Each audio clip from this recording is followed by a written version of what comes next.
नमस्कार, स्वागत है आप सभी का मेरे यूट्यूब चैनल वात की बात।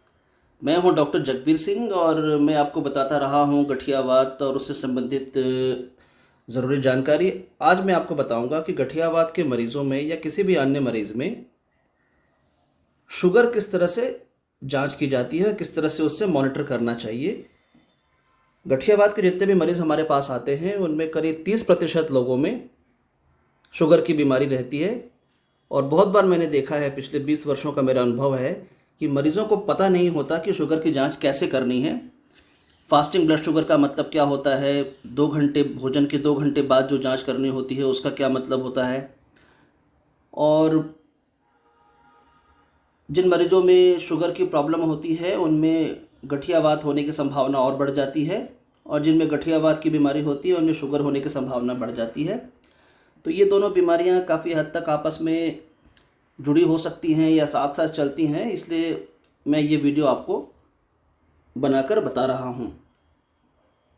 जाहिर सी बात है, डायबिटीज़ के मरीज़ में शुगर की मॉनिटरिंग के लिए कुछ ब्लड टेस्ट करने होते हैं और 3 टेस्ट हम मुख्य रूप से करते हैं। पहला है फास्टिंग ब्लड शुगर, दूसरा है 2 घंटे वाला ब्लड शुगर जिसे हम कहते हैं पोस्ट प्रेंडियल ब्लड शुगर, तीसरा होता है रैंडम ब्लड शुगर जो दिन में किसी भी समय जब भी मरीज़ आ गया है और रूटीन जांच के रूप में किया जाता है।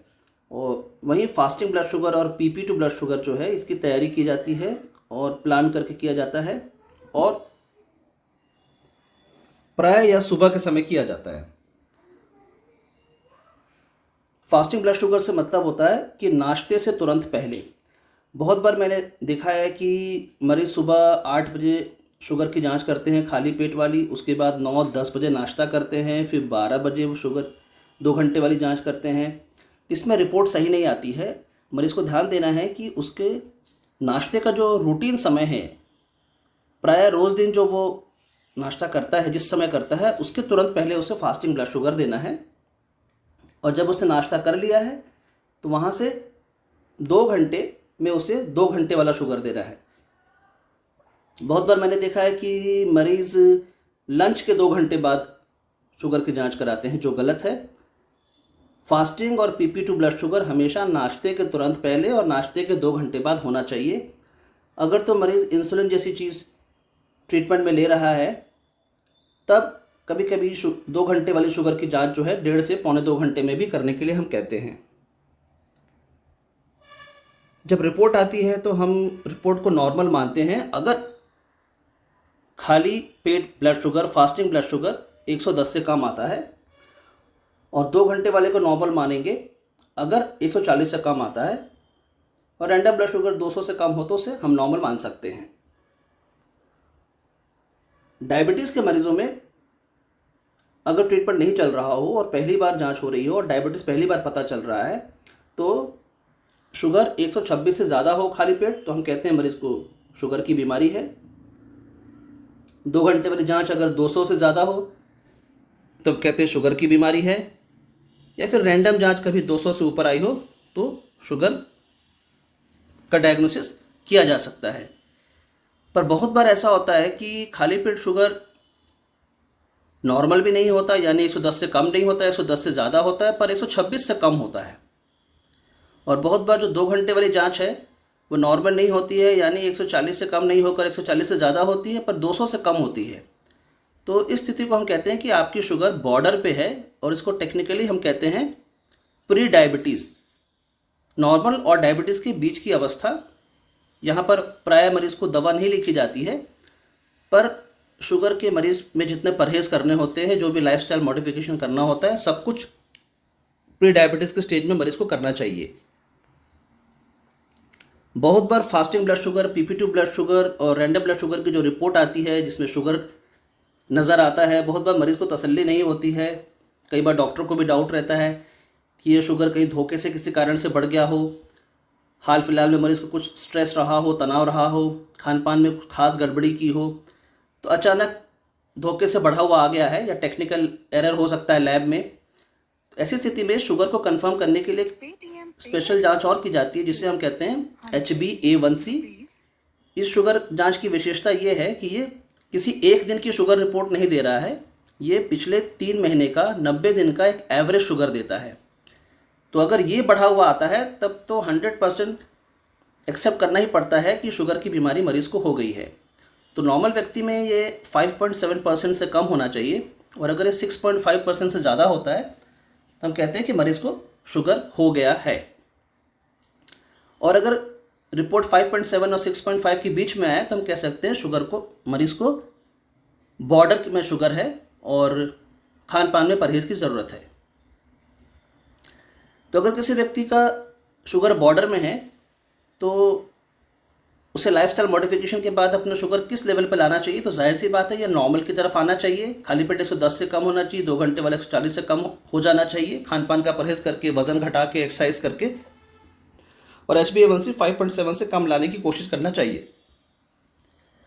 और अगर व्यक्ति को शुगर है और वो कुछ दवाइयाँ ले रहा है जिसे हम ओरल हाइपोग्लाइसेमिक एजेंट बोलते हैं, OHA, तो अगर तो व्यक्ति को डायबिटीज़ है और वो शुगर की दवाइयाँ ले रहा है तो पहली सलाह तो ये है कि वो नाश्ते के समय शुगर की गोली ज़रूर खाए और उसके बाद ही जांच कराए, ताकि हम ये देख सकें कि उस दवा का कितना असर है शुगर कंट्रोल करने में। बहुत बार मरीज़ जिन्हें डायबिटीज़ होता है, शुगर की दवा चल रही होती है, जिस दिन उन्हें जांच करना होता है उस दिन वो शुगर की गोली नहीं खाते। उन्हें यह धोखा होता है कि हमें बिना गोली खाए जांच करनी है, जो कि गलत है। शुगर की जांच हमेशा शुगर की गोली खाकर ही करना है। खाली पेट सैंपल वैसे देना है बिना कुछ खाए पिए सुबह नाश्ते से पहले, और नाश्ते के वक्त गोली ज़रूर खाना है। तो ऐसे मरीज़ों में जिन्हें दवा चल रही हो, शुगर की डायग्नोसिस हो चुकी हो, उनका टारगेट क्या होना चाहिए? उनका टारगेट नॉर्मल से कम रखने का नहीं होता है। हम नहीं चाहेंगे कि शुगर के मरीज़ में टारगेट रखें कि शुगर खाली पेट वाला 110 से कम हो और 2 घंटे वाला 140 से कम हो। यह टारगेट नहीं रखा जाता है, क्योंकि ऐसा करने से शुगर लो होने का बहुत डर रहता है, और लो शुगर जिसे हम हाइपोग्लाइसीमिया कहते हैं, जानलेवा हो सकता है। हाई शुगर से, बढ़े हुए शुगर से मरीज़ को धीरे धीरे महीनों में, सालों में नुकसान होता है और उसकी जान को खतरा बढ़ता है। मैं फिर से रिपीट करता हूँ, बढ़े हुए शुगर से मरीज़ को धीरे धीरे नुकसान होता है, महीनों में, सालों में, पर लो शुगर से मरीज़ की तुरंत जान जा सकती है। इसलिए लो शुगर का रिस्क हम नहीं लेते हैं।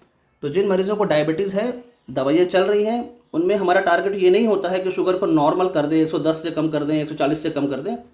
हमारा टारगेट होता है कि शुगर को बॉर्डर के नज़दीक रखें, जिससे कि हाई शुगर होने की वजह से जो डैमेज होता है वो भी कम से कम हो और लो शुगर का रिस्क भी ना रहे। तो खाली पेट का टारगेट 110 के आसपास होना चाहिए। 2 घंटे बाद वाले का टारगेट 140, 150, 160 के आसपास रहे तो सही रहेगा। जितना वो 200 के करीब जा रहा है मतलब स्वीकार्य नहीं है, और अगर 140 से नीचे जा रहा है तो शुगर लो होने का रिस्क बढ़ेगा। ऐसे में दवाइयों का डोज कई बार एडजस्ट करना पड़ता है और कई बार खान पान की टाइमिंग और मात्रा एडजस्ट करनी पड़ती है। तो डायबिटीज़ के मरीज़ में खाली पेट 110 के आसपास, 2 घंटे वाले को 40, 50, 60 के आसपास, और HbA1c का टारगेट भी 6.5 से कम रखने की ज़रूरत है। बहुत ज़्यादा कम करने की ज़रूरत नहीं है। बहुत ज़्यादा कम करेंगे तो लो शुगर का रिस्क बढ़ जाता है। मुझे उम्मीद है मेरा ये वीडियो आप लोगों को पसंद आएगा और डायबिटीज़ के मरीज़ों को शुगर की सेल्फ मॉनिटरिंग करने में और डॉक्टर को सही समय रिपोर्ट करने में मदद मिलेगी। अगर आपको मेरा ये चैनल पसंद आया, यह वीडियो पसंद आया, तो कमेंट बॉक्स में ज़रूर अपने विचार लिखें और मेरे चैनल को सब्सक्राइब करें, ज़रूर सब्सक्राइब करें। Thank you. मैं पुनः कुछ और वीडियो लेकर आपके सामने आऊँगा। Thank you.